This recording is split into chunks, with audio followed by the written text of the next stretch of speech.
야고보서 3장 13절부터 18절, 3장 18절까지입니다.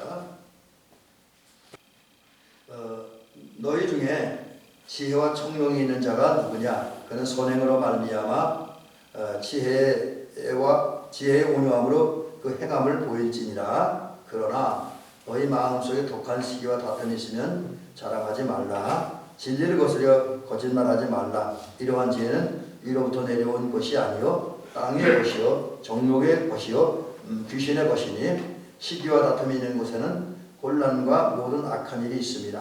오직 위로부터 난 지혜는 첫째 성결하고 다음에 화평하고 관용하고 양순하며 긍휼과 선한 열매가 가득하고 편견과 거짓이 없나니 화평하게 하는 자들은 화평으로 심어 의의 열매를 거두느니라. 아멘. 야고보서 3장 13절부터 16절에 있는 말씀, 아마 우리 권사님이 성경 읽으면 뭘 말하는지 금방 알 수 있을 거예요. 그래서 오늘 이 말씀을 따라서 하나님에게서 오는 지혜를 따라 사는 삶. 여기 제가 좋은 원고의 제목을 좀 잘못 써놨네요. 하나님에게서 오는 지혜를 따라 사는 삶, 이런 제목으로 말씀을 드려봅니다. 그래서 첫 번째에서는 여기 본문에 있는 얘기를 하고 이제 성경 다른 부분에 있는 얘기를 통해서 삶의 지혜의 필요성, 또 하나님이 지혜를 가졌을 때 어떤 삶의 결과가 나타나는가, 열매가 나타나는 것을 잠깐 이제 소개를 좀 드리도록 합니다. 먼저 지혜로운 모습을 살았던 그 삶의 결과 열매들을 살펴보려고 합니다. 이 얘기는 솔로몬의 얘기를 통해서 살펴보려고 합니다. 우리 솔로몬은 1000번제를 드렸고 그 결과 이제 그 솔로몬의 1000번제를 기뻐하신 하나님에 의해서 지혜와 부귀와 영광을 받았잖아요, 그죠? 근데 그 결과 이제 솔로몬은 그 누구보다 뛰어난 지혜를 가진 사람이었어요. 그래서 그가 지혜롭다고 하는 것은 이스라엘뿐만 아니라 주변 나라까지 와서 많은 사람들이 솔로몬의 지혜를 점검하기도 하고 확인하기도 하고 그 지혜의 얘기를 듣기 위해서 많은 사람들이 몰려왔습니다. 근데 그런 뒤에 있었던 작은 이야기입니다. 작은 이야기지만 이건 엄청나게 중요한 사건이에요. 그게 뭐냐? 어느 날 2명의 여자가 솔로몬 임금님을 찾아왔습니다. 근데 성경에 보면 이 여자들은 정상적인 여자들은 아니에요. 좀 문제가 있는 여자들입니다. 그래서 열왕기상 3장 16절에 보니까 창기라고 해요. 창기. 좀 질이 좋지 않은 여자입니다. 근데 이런 두 여자가 솔로몬에게 찾아와서 왔고, 한 여자가 먼저 말합니다. 내가 어떤 집에 살고 또 내가 사는 어떤 집에 다른 여자가 하나 살고 있습니다. 근데 저 여자입니다. 그리고 이제 우리가 그 집에 머무르지 3일째 되는 날에 각각 자녀 아들을 낳았습니다. 거기까지 문제가 없어요. 근데 문제가 여기 옵니다. 그런데 어느 날 밤에 나는 내 아이를 껴안고 정상적으로 잤는데 저 여자가 같이 온 저 여자가 이렇게 질이 좋지 않은 여자니까 실수를 해서 아마 술을 많이 먹고 술에 취했었나 보죠. 실수를 해서 아이를 깔고 잠으로써 아이가 죽었다는 거예요.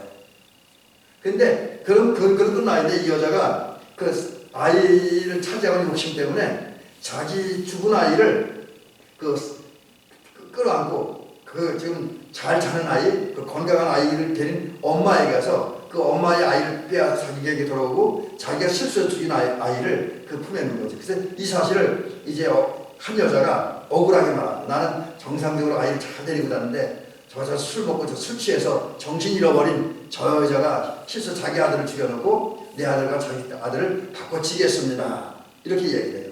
그러니까 그 옆에 있는 아니라고 저 여자가 그렇게 했다고 하면서 서로 이제 말싸움을 합니다. 참 상황이 곤란해요. 솔로몬은 지금 아무것도 본 것이 없으니까, 또 그렇다고 거기 앞에 지금 어떤 물적 증거가 있는 것도 아니에요. 아직 어떤 조사나 수사가 전혀 이루어지지 않은 상황입니다. 근데 솔로몬은 이제 기지를 발휘해요. 지혜를 발휘해요. 그게 뭐냐면 칼을 가져오라는 거예요. 그 옆에 있는 군사보고 이제 병원이 있겠죠. 칼을 가져오라. 그래서 그 말을 하니까 군사가 칼을 가져왔어요. 그러자 솔로몬 임금이 말하잖아요. 그 칼로 저 아이 살아있는 아이를 반으로 잘라서 두 여자의 그 똑같이 나눠주라. 그게 공평하다 이렇게 얘기해요. 그러니까 이제 이 말하는 진짜 엄마 아이가 아이의 엄마가 이제 충격을 받습니다. 근데 그 순간에 이 진짜 아이의 엄마의 마음은 뭐냐면 내가 설사 아이를 빼앗기는 한이 있더라도 이 아이를 살려야 되겠다는 생각을 하는 거예요. 이게 진짜 엄마의 마음입니다. 그래서 이 솔로몬 임금님이 아주 다급하게 얘기를 합니다. 이 아이를 죽이지 마십시오.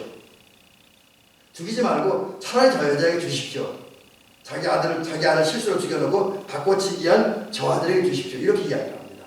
근데 반면에 가짜 아이의 엄마 있잖아요.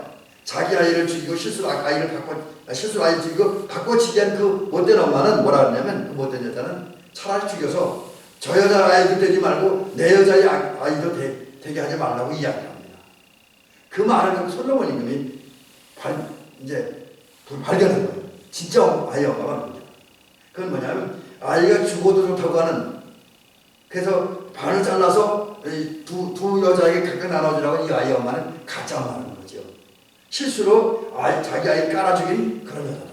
그래서 이제 그 여자를 배제시켜놓고 이제 정말 죽어도 죽이지 말아달라고 하는, 이 아이를 저 여자의 엄마에게 준다 할지라도 죽이지 말아달라고 하는 그 여자가 진짜 엄마다. 그 살아있는 아이를 진짜 엄마에게 이제 전달했잖아요. 그러니까 이제 이걸 보면 지혜가 얼마나 필요하고 중요한가. 한 사람이 가진 지혜, 특별히 하나님에게서 온 지혜는 한 사람의 생명을 살립니다. 또 진짜와 거짓을 분별합니다. 옳고 그름을 분별합니다. 이게 지혜의 결과예요. 또 더 나아가서 우리가 한 사람이 세상을 사는데 하나님에게서 온 지혜를 가지고 있는 사람들은 잘 살게 해요. 바르게 살게 합니다. 복된 삶을 살게 합니다. 행복한 삶을 살게 합니다. 그리고 모든 인간의 가장 기본적인 것 꼭 해야 될 구원함에 이르게 하고 하늘나라에 들어가게 한다라고 하는 거지요. 그런 면에서 지혜로운 삶이 얼마나 큰 결과를 가져오고 얼마나 우리에게 중요한가 하는 것을 우리는 솔로몬이 이제 두 여자 가운데 진짜 엄마를 이제 분별하고 진짜 엄마에게 아이를 돌려준 이 사건에 대해서 확인하게 되죠. 또 성경을 보면 특별히 잠언서와 전도서를 보면 우리가 지혜롭게 사는 것이 얼마나 필요한가라는 것을 얘기해주고 있어요. 그래서 그 말씀을 한 두세 절 소개를 하면 이와 같습니다. 먼저 잠언서 4장 7절에 보니까 하나님이 솔로몬 임금님에게 지혜를 주셔서 하신 말씀이 있습니다. 뭐라 하냐면 지혜가 제일이니 지혜를 얻으라. 이 말씀에 의하면 뭐 돈을 벌고 명예를 얻는 거, 권세를 얻는 거 다 좋다. 그러나 그게 최고는 지혜다. 그게 최고는 지혜다. 이런 말씀이죠. 지혜가 제일 귀하고 좋은 것이라는 것을 선포하는 말씀이죠. 또 잠언서 16장 16절에 보니까 뭐라고 되어 있습니다. 뭐라고 되어 있냐면 이렇게 되어 있습니다. 지혜를 얻는 것이 금을 얻는 것보다 얼마나 나은고. 지혜를 얻는 것이 금보다 낫다는 거죠. 어떤 부귀, 영화, 화려함, 다른 기타 좋은 것보다 지혜를 얻는 것이 제일 낫다. 또 잠언서 3장 35절에 보니까 지혜로운 자는 영광을 기업을 받거니와. 영광을 기업을 받는데요. 무슨 얘기냐? 하나님에게서 온 지혜를 소유한 사람은 하나님의 자녀의 자격을 얻게 되고 하나님의 자녀가 되었기 때문에 하나님 앞에서 누릴 각종 특권과 권세를 누리게 된다는 거죠. 하나님에게 준 지혜를 가지는. 자, 그런 면에서 보면 지혜가 굉장히 필요하지요. 자, 그러면 지혜가 뭐냐? 이제 지혜가 뭐냐는 것을 살펴보면 여러 가지 의미에서 있는데 우리가 일상적으로 보면 사물의 도리나 이치를 잘 판별하는 능력이다. 이렇게 이야기를 하고 있고요. 또 성경에서 말하는 것은 어떤 것에 대해서 전문적이고 또 막힘이 없는 그런 보고 느끼는 그런 걸 지혜라고 합니다. 근데 뭐 지혜의 의미보다는 우리가 이런 지혜의 단어적인 의미보다는 지혜하면 제일 중요한 게 뭐냐면 우선 하나님의 백성으로서 하나님의 원하고 하나님 바라시는 것, 그걸 우리 다른 말로 한 말 정리하면 하나님의 뜻이지. 하나님의 뜻. 살면서 하나님의 뜻이 무엇인가를 정확하게 판단하고 결정하고 그에 따라 행동하는 능력, 살아가는 능력이죠. 그런 면에서 보면 또 이제 조금 이따 다시 등장할 하늘에서 온 지혜를 살펴보면 지혜는 머리만 담겨져 있는 게 아니에요. 지혜는 머리로만 남겨지는 것이고 머리로 깨닫고 가슴으로 느끼고 삶으로 실천되고 적용되는 게 참 지혜다. 근데 그 지혜는 오직 하나님의 뜻 가운데서 하나님 말씀에 근거해서 옳고 그름, 선과 하나님의 뜻이 아닌 걸 정확하게 이렇게 머리로 판단하는 거예요. 그래서 가슴으로 느끼고, 근데 가슴으로 느껴서 삶으로 실천해서 정말 하나님의 뜻대로 제대로 살아가는 것. 또 그리스도인답게 바르게 살아가는 것. 이것이 진정한 지혜다라는 거죠. 근데 이러한 지혜 속에는 분별력이 포함이 되어 있습니다. 솔로몬이 가짜 엄마와 진짜 엄마를 구분했잖아요. 분별했잖아요. 정확하게. 그게 이제 그런 지혜가 전체적으로 필요하다라는 것이죠. 근데 오늘 본문에 들어가서 보면 지혜는 두 가지 지혜가 있습니다. 두 가지 지혜가 있는데 그게 뭐냐면 이제 크게 볼 때 정욕적인 지혜, 이제 정욕적이고 마귀적이고 땅에서 온 지혜가 있다는 거죠. 이걸 요 말을 그대로 살펴보면 땅에서 난 지혜라고 하는 것은 하나님을 인정하지 않는 거예요. 하나님을 인정하지 않는 거. 그 세상적인 그 생각과 판단을 가지고 모든 걸 평가하고 모든 걸 결정하고 모든 행동을 하는 거. 이게 하나님과 상관없이 자기의 기준, 자기의 삶의 원칙, 자기의 감정, 자기의 요구, 자기의 필요에 따라 움직이는 거. 이게 이제 땅에서 난 지혜, 땅에서 난 지혜다라는 거죠. 정욕적인 거는 이제 어떤 영적인 것 정반대. 이제 좀 쉽게 얘기하면 육신의 욕망과 쾌락을 채우는 데 필요한 그런 어떤 그 지혜라고 할 수 있죠. 그 다음에 이제 그래서 정욕적인 지혜는 성령의 임재, 성령이 임하지 않은 사람들이 나타나고요. 성령의 역사하심이 없기 때문에 거듭나지 못한 사람들에게서 나타나는 삶의 특징. 이 사람들은 육체적인 욕망을, 육체적인 쾌락을 채우는 데 필요한 것을 잘합니다. 이제 그런 지혜가 있고요. 그 다음에 마귀적인 지혜. 이거는 마귀의 지배를 받고 마귀의 원한에서 나오는 그 행동에서 나오고 마귀의 생각에서 나오는 그런 삶의 방법을 마귀에게서 온 지혜다. 이런 거죠. 이런 지혜는 사실 구원하면 이룰 수 없고 하늘나라를 소유할 수 없고 하나님께 속한 사람이 아니기 때문에 하나님의 은총을 받아들일 수가 없습니다. 근데 오늘 성경에 보면 그런 땅에서 난 지혜, 정욕적인 지혜, 마귀적인 지혜가 뭔가를 구체적으로 이야기해 주고 있습니다. 그리고 그 결과도 얘기해 주고 있는데 오늘 땅에서 난 지혜에 대한 결과는 말씀드리지 못하게 시간 관계상 종류만 말씀드릴게요. 여기 보니까 오늘 본문에 보면 땅에서 나고 정욕적이고 마귀적인 지혜가 세 가지가 있다고 했어요.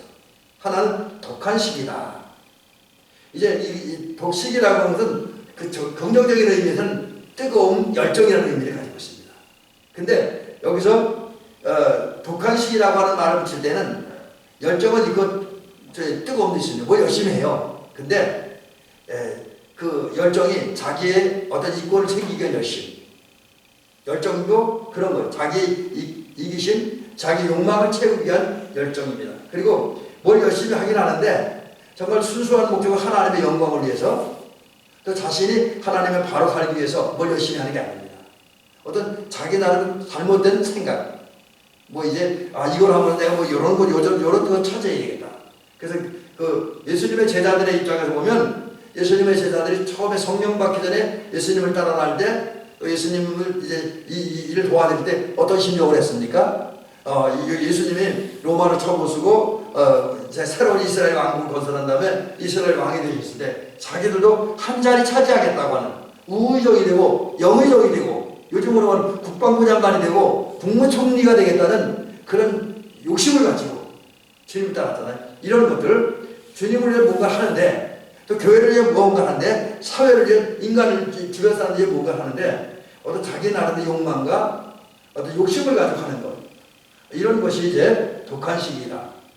그리고 또한 독한 시기 이런 잘못된 욕망을 가진 사람은 자기 욕망을 채우기 위해서 다른 사람들을 비방하고 다른 사람의 흠을 드러내는 그런 일들을 하게 된다는 거죠. 이런 모습으로 살아가는 사람들이 땅의 지혜, 정욕적이고 마귀적인 지혜를 곧 구원받을 수 없고 하나님 나라에 들어갈 수 없는 지혜를 가지고 사는 사람들이다라는 거죠. 그 다음에 이제 두 번째는 다툼이죠. 다툼.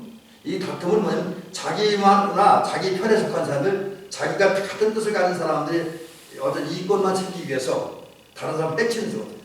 아니 극단적인 이기주의에 빠져갖고 다른 사람을 해치고 다른 사람을 몰아내고 다른 사람 설자를 잃게 하는 그런 사람들의 삶을 이제 다툼이다 이렇게 얘기하는 거죠. 근데 이 두 가지 독한식의 다툼, 잘못된 욕망, 순수하지 못한 욕망을 품고 살아간 사람들, 또 자기의 이권을 쟁취하기 위해서 자기 욕망을 쟁취하기 위해서 다른 사람을 몰아내고 쫓아내고 그렇게 싸우는 이런 사람들 삶은 하나님과 전혀 관계없는 삶이다라는 거죠.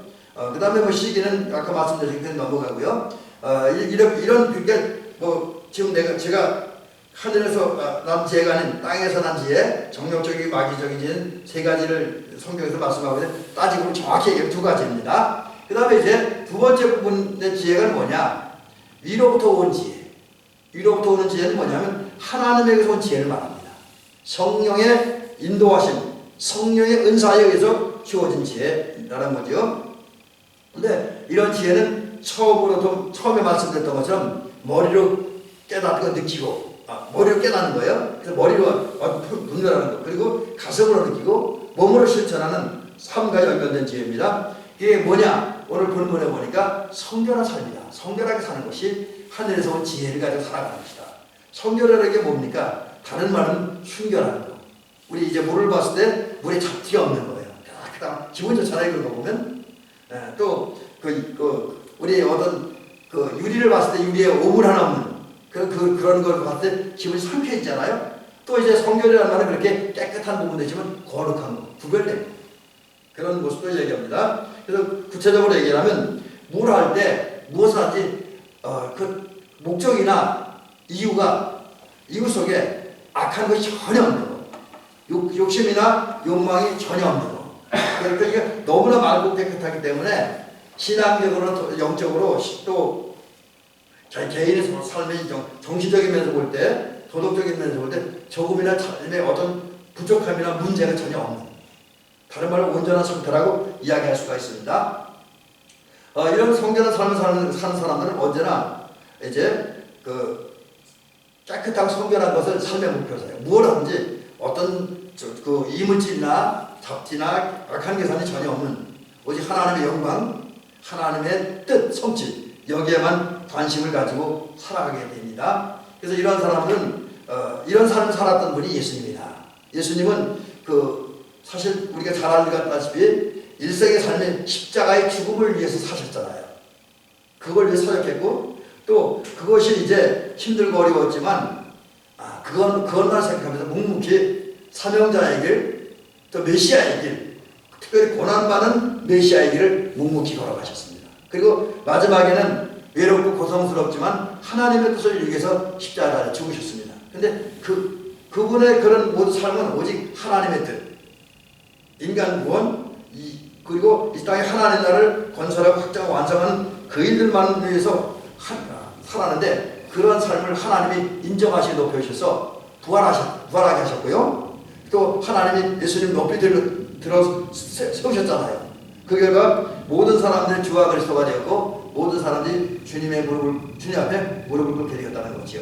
결국 이렇게 우리가 순수한 목적을 가지고 하나님의 영광, 하나님의 뜻을 위해서 하나님을 기쁘게 하기 위해서만 산다고 하면 그것만 의식하고 충성스럽게 살기만 하면 그런 사람을 하나님은 하늘에 속한 지혜를 가지고 산 사람이다 라는 사실을 인정해주고 그런 사람을 예수님을 높여준 것처럼 하나님을 인정하시고 존중하시고 높여주 세우신다 라는 거죠. 그래서 우리는 성결함, 순결함, 다른 말로 하면 무엇을 하든지 악한 계획이나 동기나 이유가 전혀 없이 오직 하나님만 생각하고 또 이웃을 유익을 위해서만 살아가는 저와 여러분이 될 줄 믿습니다. 그 다음 두 번째 하늘에서 난 지혜는 뭐냐면 평화를 이루는 삶, 화평케 한 삶을 살아야 된다.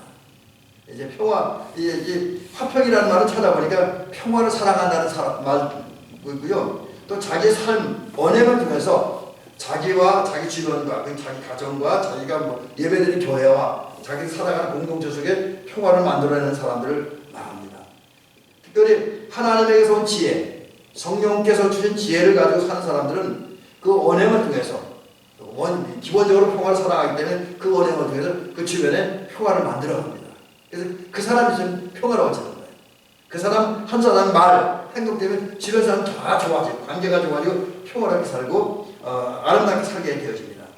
그리고 또 이런 사람들은 하늘에서 난 지은 사람들은 삶의 결과도 평화를 만들어내지만 그분이 살아간 삶의 목적도 오직 평화만을 생각하는 거죠. 하나님이 주신 평화가 하늘에서 이루어진 것은 나와 내 가족과 우리 교우들과 우리 마을 전체에 임하기를 바라고 그것을 이루기 위해서 그런 평화가 온 세상에 이루어지기 위해서 기도도 하고 사람도 만나고 관계도 하고 여러 가지 일을 하죠.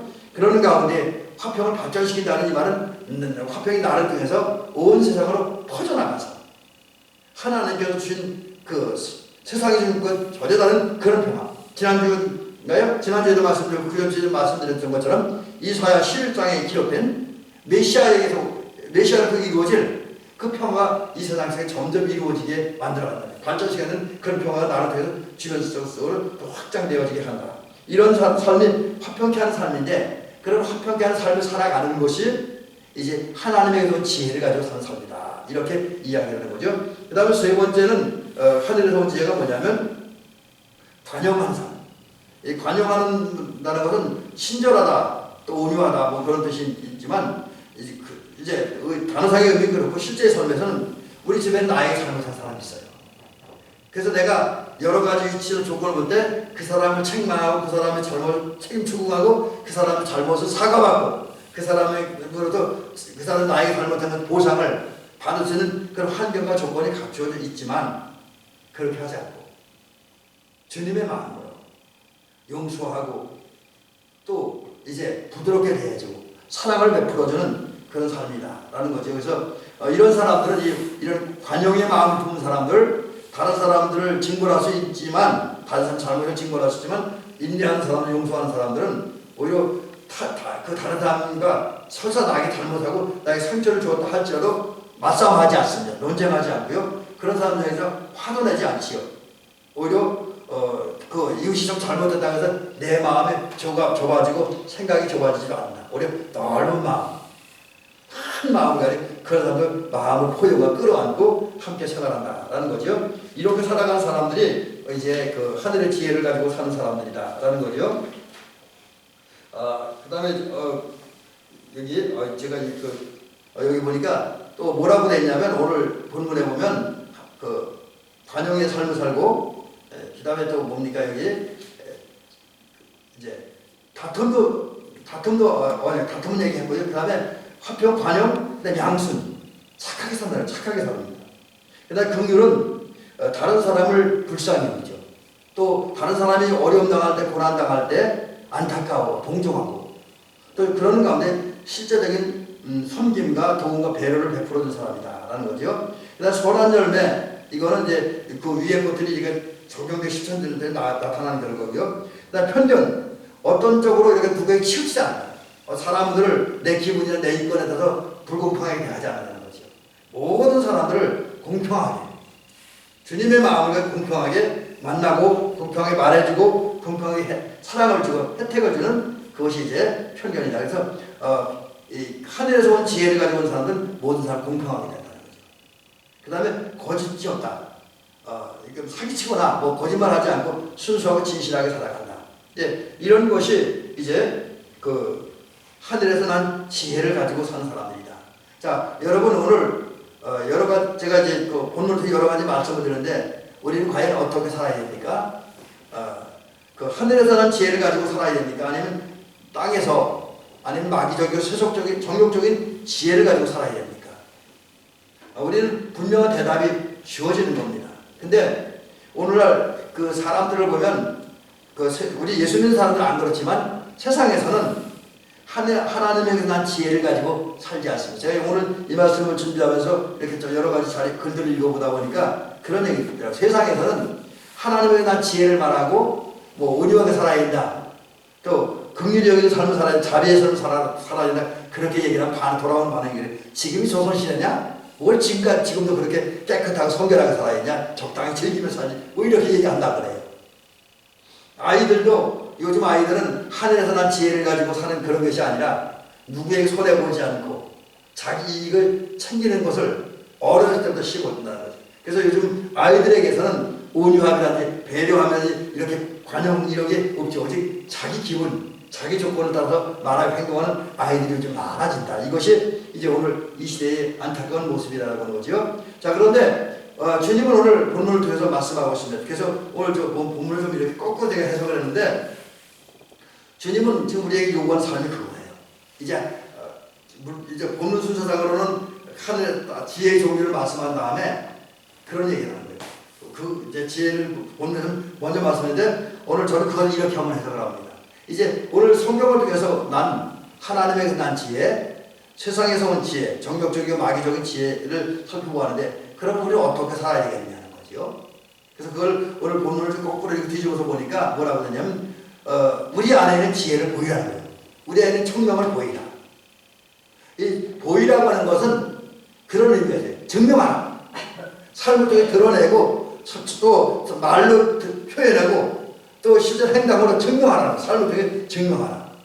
정말 우리가 오늘 여기 조금 전에 말씀드렸던 그 지혜, 특별히 하늘에서 온 지혜, 곧 그 성결과 화평과 관용과 양순, 긍휼, 편견 없는 삶, 거짓 없는 삶을 삶 속에 실천함으로써 그대로 살아봄으로써 내 안에 지혜가 있다, 내 안에 청명함이 있다, 이것을 증명하는 거예요.